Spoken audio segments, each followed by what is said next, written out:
Gaurkoan Hau Bete Hots jardunaldian 6. edizioa aurkeztera gatoz. 2010 urtean izan zuen proiektu honek hasiera, mintzola egitasmoaren barruan ahozko kultur jarduna edo sorkuntza aztertzeko sortu zen ekimena. Eta aurtengoan, esan bezala 6. edizio honetan, ahozkotasunaren emozioak eta umorea lantzera gatoz. Umorea omen da bertsozaleok bertsolariengan gehien estimatzen dugun ezaugarria. Eta noski antzerkian, kantuan edo ipuingintzan ere ezinbesteko osagaia dela ezin dugu bukatu.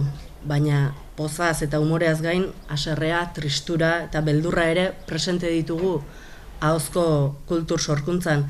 Eta hain zuzen egitasmo honek asmoa du hoiek nola lantzen diren eta nola transmititzen diren aztertzekoa. Aurtengoa uztailaren 1-tik 3 luzatuko dira, hemen bertan, Amasabi Jaunako Subijana etxe honetan. Norentzako aurtengoa? Nik uste edo norentzat. Baina bereziki irakasleei, aurkezleei, aisialdiko begiraleei, gurasoei, bertsolariei, antzezleei, ipuin kontalariei, kantariei, bertsolaritza irakasleei, eta nola ez, edo nori.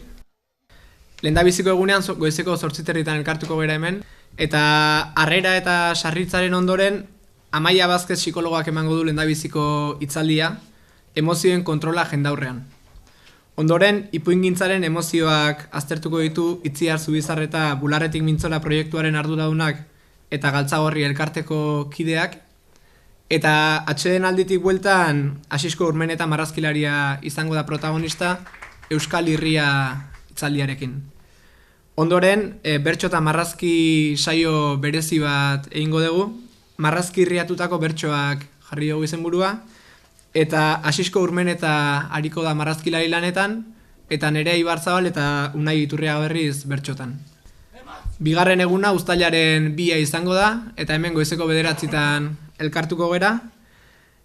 Hasteko Jon Emiren Hernandez Euskal Herriko Unibertsitateko antropologia irakasle eta ikertzaileak bertsolaritza praktika emozional gisa izeneko hitzaldia eskainiko du. Eta horren ondoren umorea eta bertsolari txapelketen arteko loturaz arituko gera, beraz 3 hizlari izango ditu hemen. Alde batetik Lorea Arburua, Bardoak txapelketaren antolatzailea, bestetik Imanol Epelde, Zarauzko Putzuzulo gaztetxeko kopla txapelketako antolatzailea, eta azkenik Oxan Altuna, Hernaniko tabernetako txapelketako antolatzailea. Atsedenalditik bueltan, De Mode Quartet, kantagintza eta umorea uztartzen dituen esperientzia hitzaldi kantatua eskainiko digu Joli Paskualena kantariak.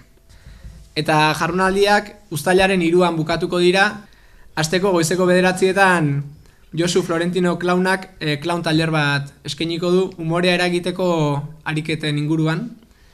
Eta atsedenalditik bueltan Ander Lipus izango da tailerreko gidari, eta nola landu emozioak antzerkian jarri diogu izenburua bigarren tailer honi.